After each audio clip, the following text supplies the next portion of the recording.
Hello there, dear viewer. Now, I don't want to waste anyone's time, so if you own an iPad or an iPhone that has a USB-C port at the bottom, then you need to go find another video, because in this video, I'll only be talking about gear that connects to a Lightning port. So go find another video, and I do hope that you find what you're looking for. Everyone else, just stick with me, because we're going to get into the topic of USB MIDI DIN5 interfaces for under $20.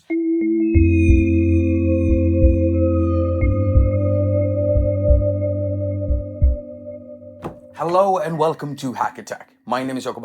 I'm your host and you're watching a haQ episode. So this one is a MIDI MIDI Link Mini, and it costed me about $16 or $15. I can't remember the exact price. I can probably put it up here. So a USB MIDI interface for under $20. How good is it really? And should you get one? I mean, if you look online today and you search for a USB MIDI interface or USB MIDI cable interface, you'll find loads of these. And almost each and every one of them are class compliant, which something like this needs to be in order to work well with an iPad or an iPhone. And they all differ in price widely. So you can find these cable MIDI interfaces, USB MIDI interfaces, for about $10, or if you're a real cheapskate, you can find them for maybe $5 on Wish, which I do not recommend that you buy because usually they're really bad copies. But you can find them for $10 up to about $80. Why do they differ so much in price? Well, you basically get what you pay for. A $15 MIDI interface will work for MIDI note sequencing and MIDI CC control messages. But when it comes to SYSEX, well, most of the time you're out of luck. Now we're gonna get into this SYSEX thing and why you might want to use it, or why you plan on using it but you might not know what it is because you're a beginner. So just stick with me. Okay, so to the beginners first, MIDI is a communications protocol. It's basically short for Musical Instrument Digital Interface. It's a technical standard and it's used by computers and synthesizers and drum machines to basically talk to one another. And when they're doing this through this basic MIDI system, they're only using very small amounts of data.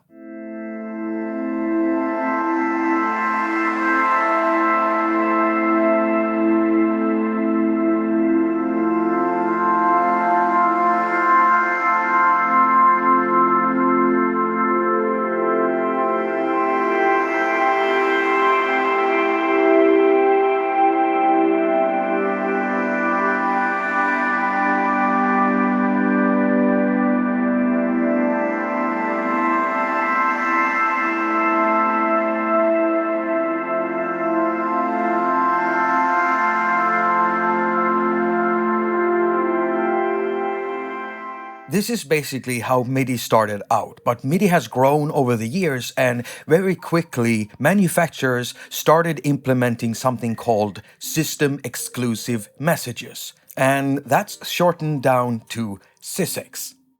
Now there's loads of stuff that you can do with this system exclusive extended MIDI thing, because you can send way more data than what you can send with a standard MIDI protocol.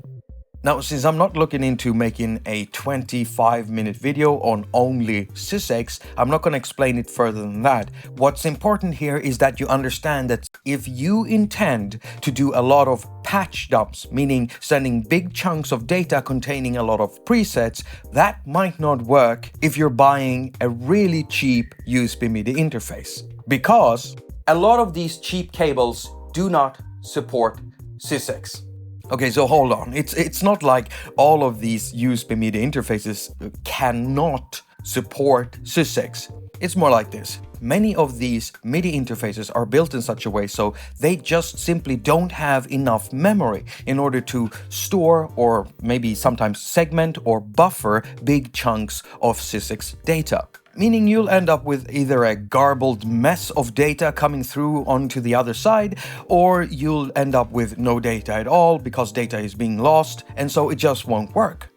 Now, experienced MIDI users out there, SYSEX users out there, might want to interrupt me to say, hey, Jacob, you can actually throttle the data output.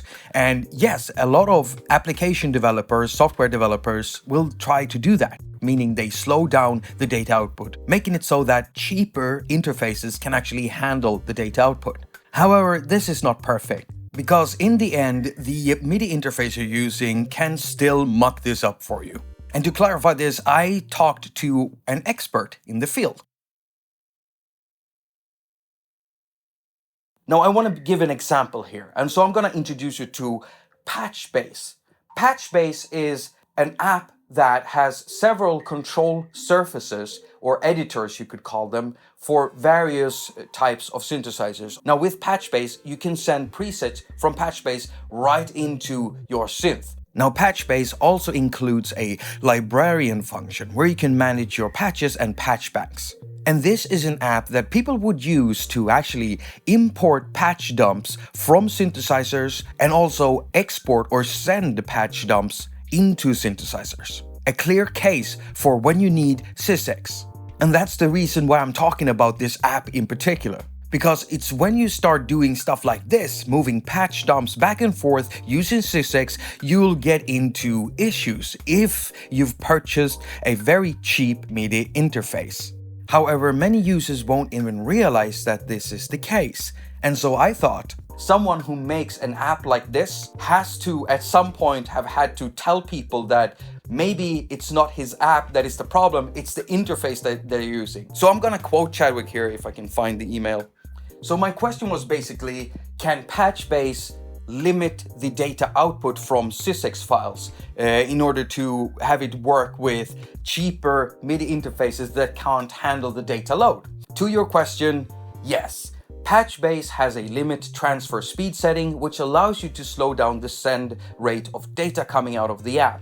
Not only do some MIDI interfaces have limitations with speed, but some of the synths that Patchbase works with as well need the data to come in more slowly sometimes. Now he goes on to say that, of course, Patchbase can only control the speed of MIDI coming from the iPad.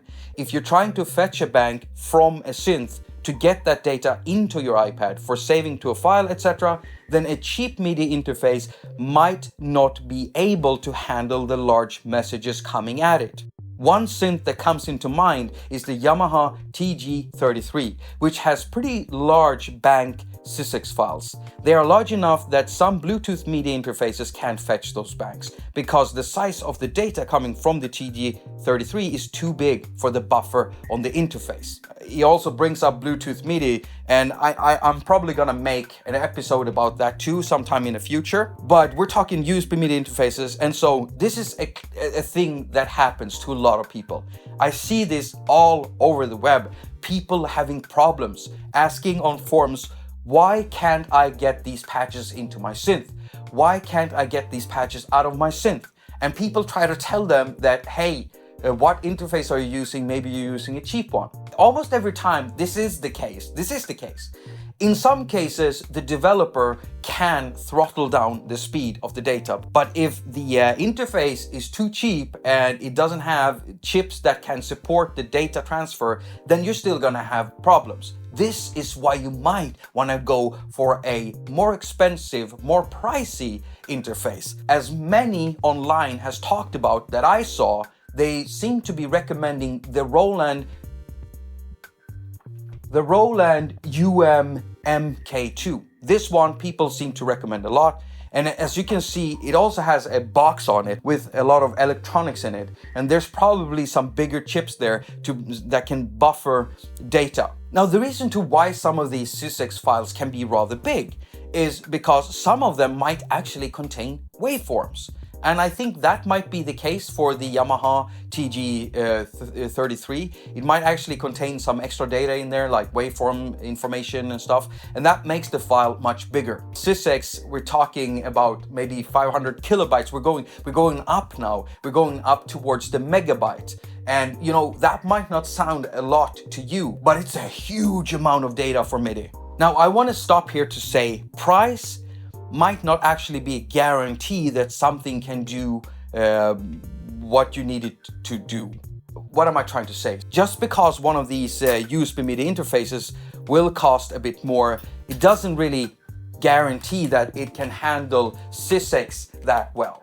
So what I suggest you to do is ask the developer. Always ask the developer if you're uncertain. Stay away from sites like Wish.com or apps like Wish, because they usually just sell these crappy copies, and you don't want that. You don't want to waste money like that. And to tell you that, and talking about, I'm so annoyed at myself. Why can't I have to keep doing this, don't I? This is just ridiculous. I'm just gonna put everything here. Now, if you are a beginner or you've just started out and you're getting into this and you want to get some MIDI interfaces, you want to get some USB MIDI controllers, you want to get some sound interfaces, and you have an iPad or an iPhone with a lightning connector, and you're wondering, how do I deal with this? Well, I have a great playlist for you, and I do suggest, I highly recommend that you check through the first 2 videos at least, because they will teach you everything you need to know about why stuff might fail and how you fix it when you're connecting external USB stuff to your iPad or your iPhone. And you will also learn how much power an iPad or an iPhone can actually give out depending on what type of adapter you're using. I'm just gonna get rid of this. This is starting to annoy me. Now, if you want to support me, then why not start by checking out my music?